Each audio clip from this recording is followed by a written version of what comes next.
Okay, happy Lionsgate, you guys. Let's talk about it because I am hearing everyone right now is going off on how the Lionsgate doesn't exist and this isn't a real thing and it's made up.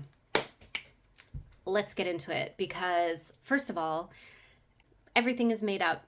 People see correspondences, people see synchronicities, they see signs, they see associations, and they make things up. That is how everything works. That's how astrology works. That is how religion, all of it, you name it, okay? So that's the first thing. Yes, everything is made up. But all these people that are saying the Lionsgate is not a thing, I'm going to challenge that.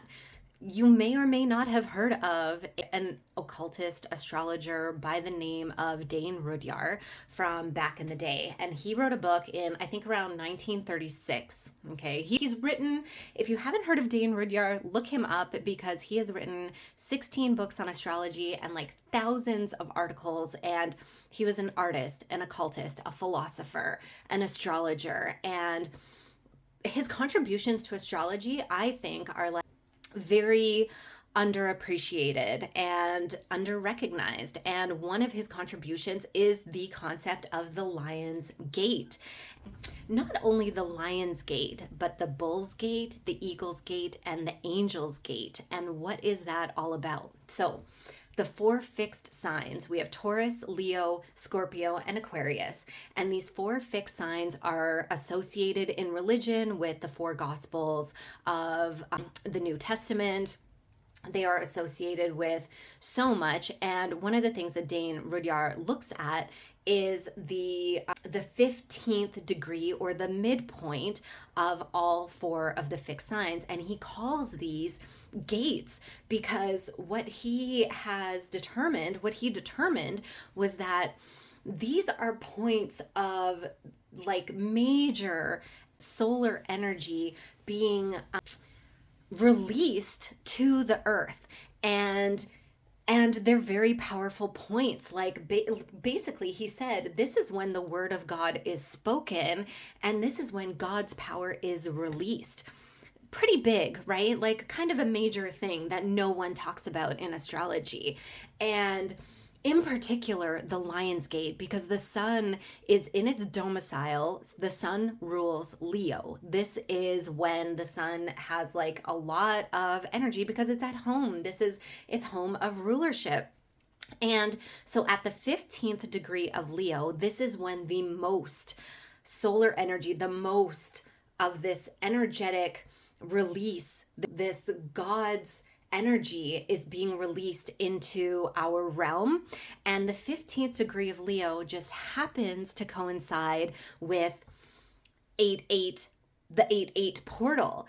Actually, the 15th degree of Leo is today on the 7th of August. However, it's always around this time. And this point of the zodiac is huge in terms of electromagnetic frequency. You may have been feeling it. There's a lot of research and thought that has gone into this, and it's no coincidence, or maybe it is just a coincidence. I don't know. I don't believe in coincidence personally, that it happens to coincide with the ancient Egyptian New Year, what they considered to be the new year, when the Nile was flooding, when Sirius was in the pre-dawn horizon. Like Sirius, that star, that cosmic entity, was rising before the sun and heralding a new year and heralding a return to abundance and fertility with the Nile flooding.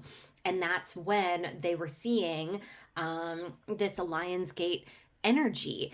And with our calendar, the Gregorian calendar, we see the numerology of 8-8. So all of this is kind of happening at the same time.